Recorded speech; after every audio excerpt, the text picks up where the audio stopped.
Welcome to Israel Update, and happy Thanksgiving for yesterday from both of us. Yep. We are very thankful for you. We are very thankful for Israel. And I, for one, am very thankful that I get to do what I do with this guy right here. So, Doobs, let's talk today for our Torah teaching. What are we talking about? Well, we're actually talking about Genesis 28 to 32. Yes. And in Hebrew, it's called Vayetze. Vayetze. What does it mean, Vayetze? Latzet means to get out. And actually, Jacob is getting out of his comfort zone. Yes. And he's going all the way to Haran to spend some time with his father-in-law, Yes. with Laban. Yes. And he's after something very special. He's after the greatest reward, I would say. He's after a spouse, you know. Yes. He wants to find the woman that he's going to literally spend his entire life with. And we know that he gets there and he meets with the people of Laban and he sees Rachel. Yes. And he literally is sure that this is the woman he wants for his life and to have her as his wife. And Laban has all kinds of terms and conditions for that. So, you know, sometimes this is how it goes. In the Bible, things are not very easy, you know. Maybe nowadays you want to go to the mother, to the father, to the family, ask for her hand. Maybe you come and propose, you know, you go down on your knees with a beautiful diamond ring and it's all it takes, you know. But then somebody had to work hard. Somebody had to really put a massive amount of time. 7 years of his life, right? That's a long time. Sid and I have been married for 8. Well, that's only the beginning. You're just starting the 10% of your marriage, so there's still. But you just imagine how long that is. Yeah, so it's really, really hard, you know. Yes. And what we know though is that he's willing to do that. He's not a poor guy. You know, Jacob has the entire heritage of Isaac, and was the wealthiest man in the land of Israel, which was the grandson of Abraham, which probably was the wealthiest man in the world. You know, when he was splitting with Lot, he had so much that he said to Lot, you know what, you take whatever piece of land you want. You can go anywhere you want. Take whatever you want from the crops. Take everything from the livestock. I'll make it. He knew the promise and the blessing. And Jacob was walking inside that promise. So he wasn't a poor guy. You know, he could pay any money if you needed to pay that amount and just purchase the wife. But no, the Bible wants to teach us that if this is the right connection, you are even willing to give years from your life towards that. And, you know, this entire portion, it's not only about his effort. It's a story of deceit. Yes. It's a story of a false promise. It's a story of a false promise. It's a terrible story, and yet it's a very hopeful story. It starts with the fact that sometimes when you get out of your land, even if it's a promise for a woman, for your wife, for a spouse, things might not go exactly the way you planned it, because in the land of Israel, there's magic. There is a promise there in the land. It's a blessed land. I'm sure that if he would have found his wife in the land of Israel, the blessing would have been there. Nobody could really pull his fingers or play a game or trick him or cheat him. But he went out of that grace of God for a while.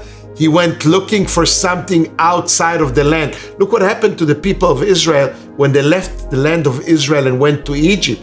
Jacob was the one to start with all that. They went down, well, actually Abraham went before, but still they went to the land of Egypt. It ended up with a bitter story of 400 years of slavery, you know. So he had to work and struggle for 7 years.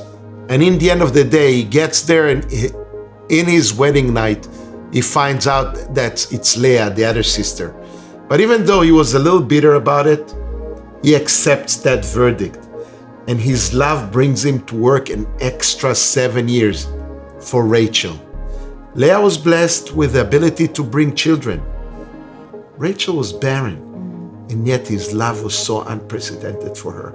And he went with faith and trust until the children came from her as well. Benjamin, just like the name of our prime minister. Kim used to love to say the word Benjamin, the power, the strength of my right hand. And Jacob literally was one of the most amazing figures in the whole Bible, a man that I love to follow and read and learn about his works, his struggles, his dreams. The fact that he never turned his back on God, even though you could say to God, look, you took 14 years of my life, you let this guy cheat on me and deceive me and so on and so on.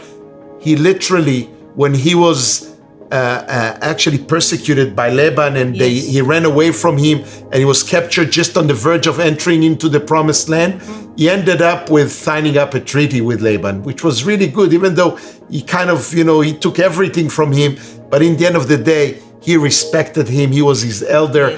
He was his father-in-law. And Jacob never turned his back on God. He had this very night when he was really kind of ripped up. He had nothing then. And he woke up and he saw this dream and he saw the promise of God. And he took the little stone that he put under his head and he made it as a memorial to the promise of the altar where he's going to sow back into God's promises. You never go empty-handed when you come to meet God. And that's a principle that for me started at the times of Jacob, big time, from a simple stone throughout the entire Bible. Yes. That's beautiful insight. And I just love how you're speaking about how long Jacob was prepared to work for. Really, it was his decision, but it was a promise. Yes. And I think in our culture in this day and age, it's a microwave generation. Even the microwave takes too long for everybody. We want it now, we want it quick. But so often those decisions that are made like that don't last long. All we have to do is look around us and look at the divorce rate, look at the suicide rate, look at all these different things. But this is something that I also love about the land of Israel, about Jewish culture, about being around Jewish people in Israel specifically. There's something so beautiful about it. And I always remember the one time that we were there and we went to Sami's house for dinner. We went to Doobie's parents-in-law for dinner.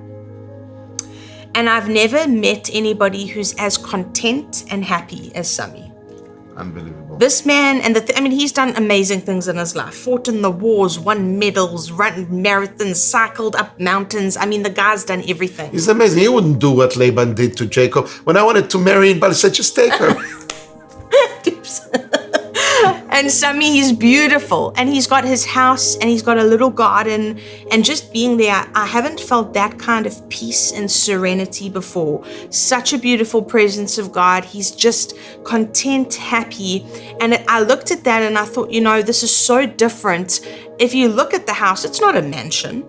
If you look at the garden, it's not like the size of a forest, but there's contentment, there's genuine joy, there's peace. My in-laws, they are amazing people. Next year, they're going to celebrate 55 years together.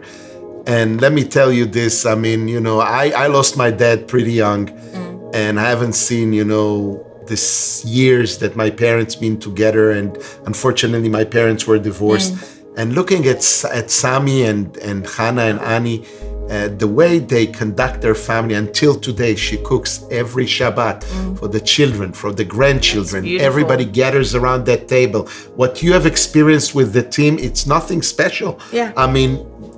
She cooks like this every holiday, every week, every Shabbat. And you come home and there's always great stuff on the table and singing for Shabbat. Yes. And Sami shows you his medals and what he have achieved. And it is just, the best in-laws in the world. And they're beautiful people. And there's something there that I see. It's something that the laws that God set in place, it's a blueprint, right? Even when you read through Leviticus, these different things, God set a blueprint down and was basically saying to the Jews, if you do this, you will be successful as humans. Your humanity will be successful if you follow these things. And we're talking about Jacob, and now today I'm talking about one of Jacob's descendants, Sami.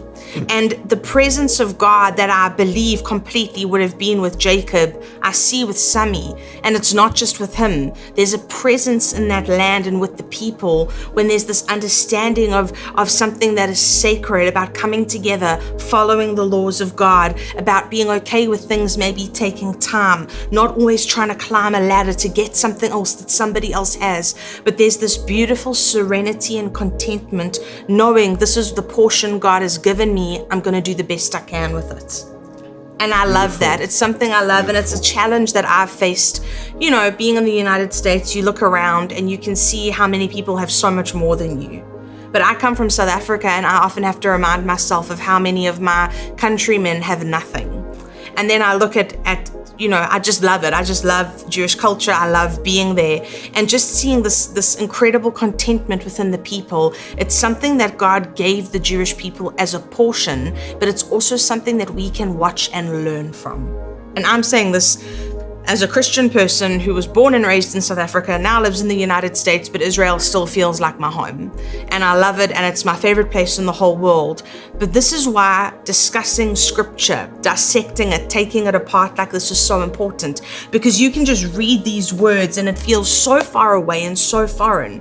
But when we begin to bring life into it, even by just talking about similarities between what we see here in the book of Genesis and what you see in modern day Israel, just in terms of family life even, there's so much that we can learn and glean, and it's why we need to be constantly studying, asking questions, looking at things, saying, hey God, what is it that you want to show me in this time? And it's something that I really appreciate and I'm thankful for. In Hebrew, we call it Torat Chaim. Torah is a teaching, it's a study. Chaim is life. Yes. And we don't refer to the Bible as an old historical, archaic piece of literature. For us, it's a living, vibrant book that you can literally read it daily, and it has current insight that was already spoken thousands of years back, but you can always apply it to your daily life. And just like you said about Sami and Hannah and visiting the land of Israel, and this Bible comes to life, it's alive. Yes. It's there. And even though I talk about Jacob and we go back already 3,000 years back, but I'm talking about Jacob in the face of current events, in what's happening in Israel. Just like you said, this serenity, this peace, this willingness to work hard for something and achieve it, and not just press the button and wait for everything to happen just right now. We see that in the military, in the army, when you go to your basic trainings and basic trainings in the Israeli army for the infantry units, for example, I'm not even talking about special ops, is 6 months. And after that, you have to go to your 1 grade elevated trainings for another 3 months, and then another a whole, you can call it inclusive trainings for 9 months. I mean, everything is going on to be trained, to learn, to get to the next levels, to excel, to be better, because you know that if you snooze, you lose in this country. And for us, this is a living evidence for the promise of God. And that's why we study it so thoroughly, because we know that even in that old book, you will find insight that will help you go and cruise through your future, through your present, because the presence of God always with you and always accompanies you. Yes. And so today, obviously yesterday was Thanksgiving, but just thinking about this, I am so thankful for it, so thankful for what we have, and just so thankful that we live in a country where we're free to study it, free to speak about it, because there's a lot of nations around the world where this freedom is not there, where you have to study and read in hiding, where you don't have access to the scriptures. Yeah. And so I'm for one so grateful for it. I'm grateful for the United States of America. I'm grateful for the land of Israel. I'm grateful for the nation of Israel. And so, as we carry on this week, obviously we're leading up to this time of Christmas and all these things. Yeah. Let's just be mindful of the fact that it's been a hard year. It has been a very difficult year. But no matter what situation we find ourselves in, there's always something we can be thankful for. Definitely. There's always something that we can find gratitude for. I'm so grateful for all of you that you are. I know that you have multiple choices and so many channels and so many preachers and so many pastors out there that you can follow, and yet you have chosen to bless us with your presence, with your seeds, with sowing into that ministry that we are part of right now, so we can go to this studio, so we can go out, so we can bring you the good news, so we can bring you these teachings. And I'm so thankful for all of you now, after this beautiful holiday of Thanksgiving that I've experienced here in the US. And I know that I have to be thankful for all of you that follow us, Abraham friends, Israel partners, the warriors. You are the ones that literally makes all these possible. Yes. And so we're grateful. We say thank you so much. We love you, and make sure you tune in next week to israelupdate.org, and we will see you for another show. God bless. Shabbat shalom.